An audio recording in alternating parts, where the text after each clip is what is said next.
Tem um livro do George Minoir, História do Ateísmo, dessa grossura. Um dos melhores livros de história do ateísmo. Ele não é religioso, o autor. É um livro histórico. O ateísmo é um movimento novo. Isso é curioso. Ele começa justamente nesse período do questionamento, não diretamente a Deus, aí entra mais na minha área da filosofia, porque o cristianismo no Ocidente, ele começou a deturpar tanto as coisas de Deus, tantas coisas de Deus, que ele criou uma ojeriza da palavra Deus. Então, quando começaram os primeiros movimentos ali com Petrarca, no renascentismo, de tirar Deus do foco e colocar o ser humano, do ponto de vista psicológico, eu entendo o porquê da revolta contra Deus. Minha única observação, coloco uma notinha de rodapé aqui, foi o que eu falei uma vez num programa de televisão, que eu participei de um debate lá, que o tema era sobre questão de negros. E eu falei uma coisa lá que um ativista da causa negra não gostou. Mas o que eu falei? Eu falei assim, eu sou negro e eu já sofri muito racismo. Só que o dia que eu deixar o meu trauma mal resolvido nortear o tom do meu discurso antirracismo, eu não estarei procurando justiça social, eu vou procurar vingança. Existe uma diferença entre eu ter sofrido nas mãos de alguém e usar o meu sofrimento para impedir que outros sofram. Madre Teresa de Calcutá, a Sullivan, que cuidou da Keller, né? A Ellen Keller. São pessoas que sofreram, Mahatma Gandhi, que ele pegou o sofrimento dele e trabalhou para que outros em igual situação não sofram. Isso é uma coisa. Mas tem aquele outro que ele é mal resolvido com o que ele sofreu, ele é um traumatizado, então ele também faz um discurso parecido com o primeiro, mas ele não quer justiça social, ele quer vingança.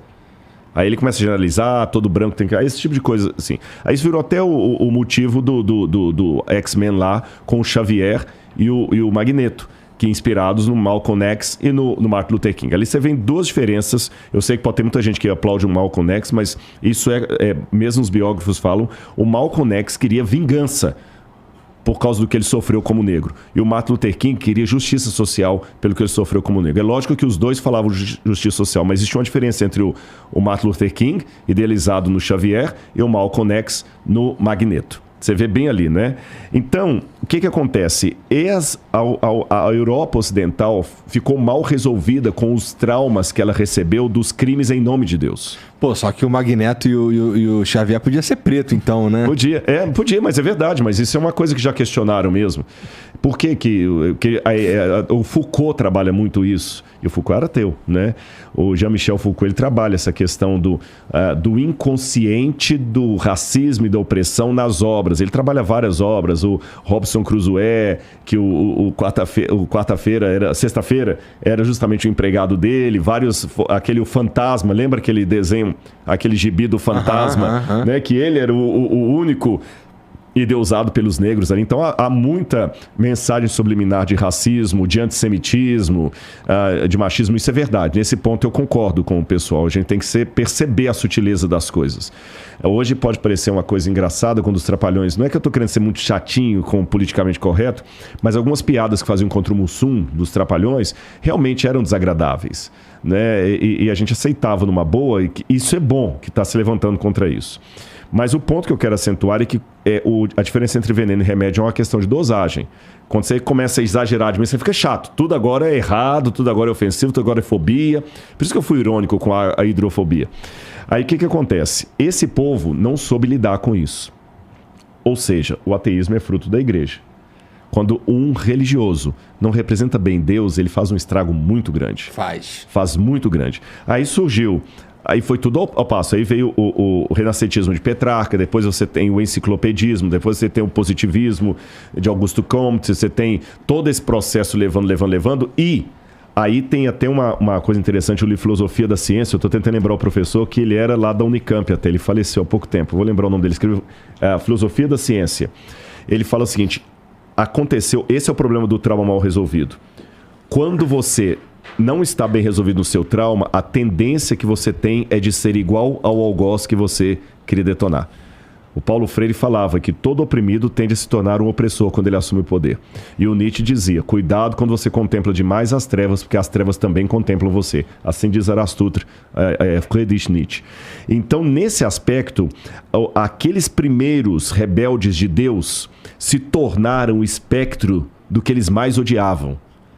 A igreja, o dogma, o Roma locuta finita causa est. Ih, caralho.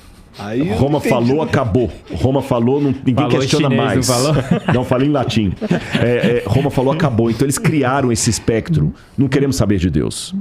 E criou-se uma ojeriza tão grande de Deus, que Deus deixou de ser bem-vindo. E aí é curioso notar que é nesse movimento, por isso que eu citei o George Minuar, que surge o que nós chamamos de ateísmo. E antes que alguém fale assim, bobagem, Rodrigo falando besteira, Hipirro e Carneades, lá na Grécia Antiga, eles não eram ateus no sentido do ateísmo hoje.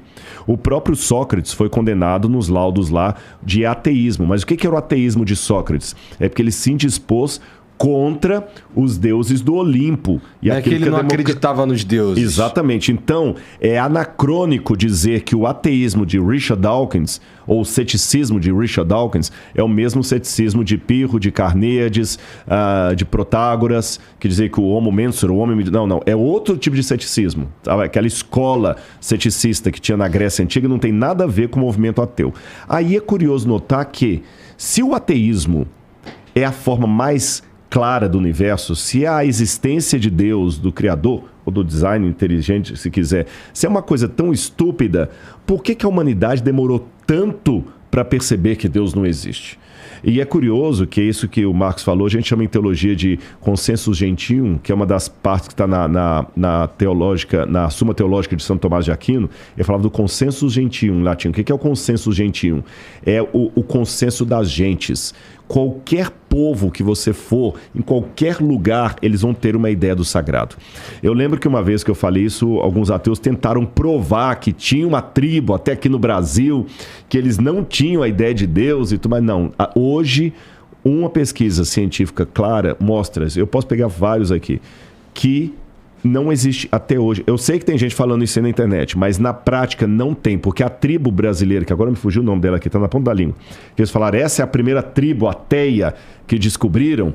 Não, porque o próprio sujeito que escreveu sobre essa tribo, eu estou com o livro dele em casa, pena que eu estou agora esquecendo o nome dela, ele falou que eles acreditavam em espíritos, eles acreditavam, então, mas não acreditavam em Deus, mas acreditavam no sobrenatural. Você está entendendo? Eu estou falando assim, não encontrou até hoje nenhuma tribo, nem lugar nenhum do mundo que foi ateia no sentido exato da palavra, que não acreditavam em nada sobrenatural.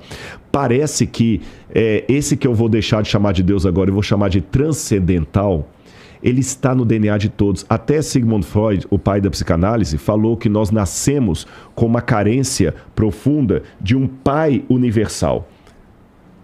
Só que esse pai não existe, porque Freud era ateu. Peraí, mas se Deus não existe, de onde vem essa carência? É a mesma coisa de você querer me convencer agora que eu tenho sede, mas a água não existe. Se o seu organismo pede água, é porque a água existe em algum lugar. Porque se o seu organismo pedir para sobrevivência própria um elemento que não existe na natureza, o que vai acontecer com o seu organismo? Ele vai morrer.